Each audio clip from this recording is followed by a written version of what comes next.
Yun. So, eto, mga sir, mga papi, mga dre, tinapos ko muna yung isa. Eto yung isa, hindi pa natin nilalagyan.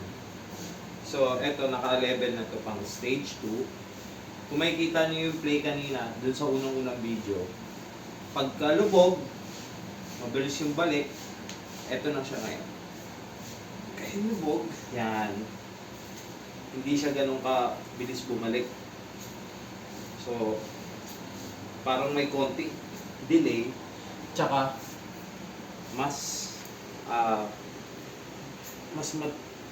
mas makunat siya ngayon. Ibaon. Yun. So, may yun. So, yun yung kagandahan. Medyo binago lang natin yung specs ng oil na nasa loob niya.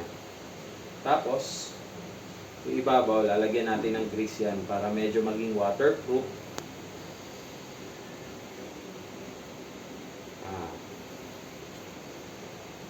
Para extra protection na rin dun sa mga tubig na umaanggi-anggi, umaangat.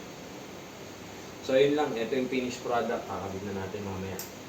Tatapusin ko lang yung isa.